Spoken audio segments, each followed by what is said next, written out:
Ah, that feeling, getting the keys to a new car, right?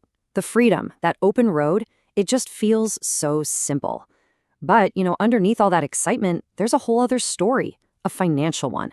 And today, we're going to break it all down. All right, so let's get right into it. See, most of us, we get fixated on that number on the left, the monthly payment. It seems doable, right? It fits in the budget.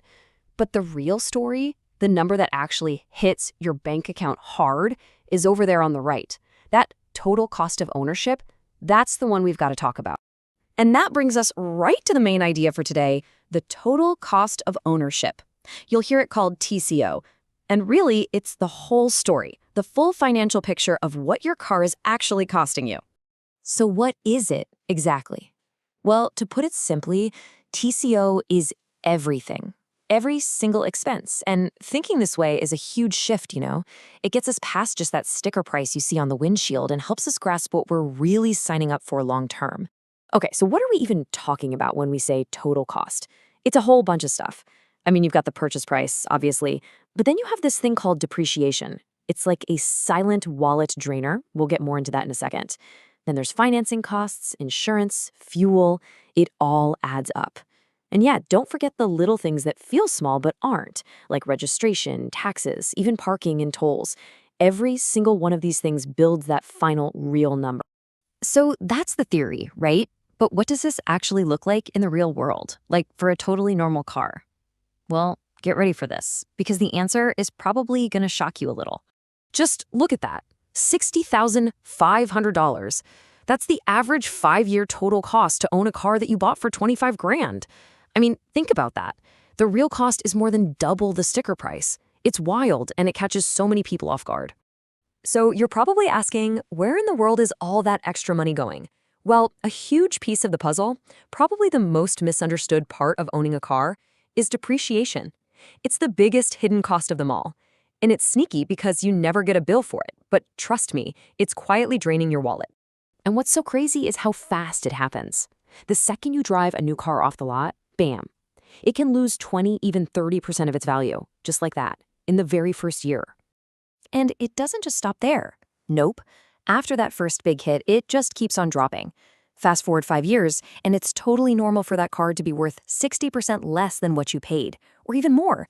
That is a huge amount of money just gone. Now, you should know not all cars are created equal here. They don't all lose value at the same speed. Things like the make and model, some brands are just famous for holding their value. That plays a huge part. Mileage and condition, of course, but also market trends. For example, with everyone wanting SUVs these days, the value of a lot of sedans has taken a real hit. So, okay, depreciation is this huge, unavoidable thing. Does that mean we just throw our hands up and accept it? No way. You can absolutely fight back. The real question is, how do you do it smartly? And that's where your action plan comes in. Let's look at 3 really smart moves you can make to fight depreciation head-on and keep more of your money. First up, and this is the big one, buy used. Seriously, let somebody else take that massive 20 to 30% hit in the first year.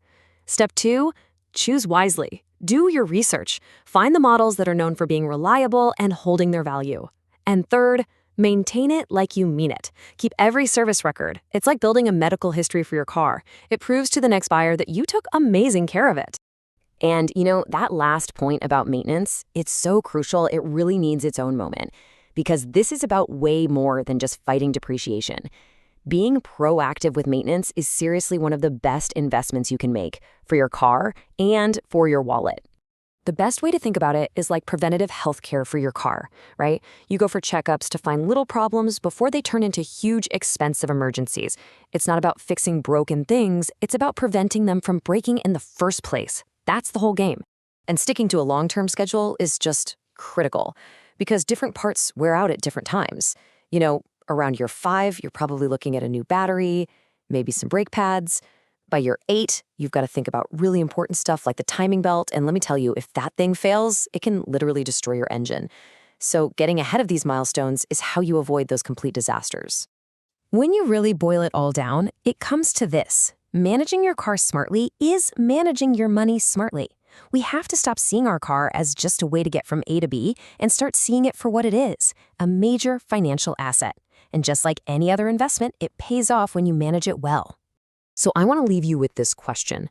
Now that you know about all these hidden costs, think about your own routine. What's one small habit you could change, starting literally today, that could make the biggest difference? Maybe it's just checking your tire pressure regularly, or driving a little smoother. Or maybe it's finally scheduling that oil change you've been putting off. What's that one thing for you? Please like, subscribe, and get notified.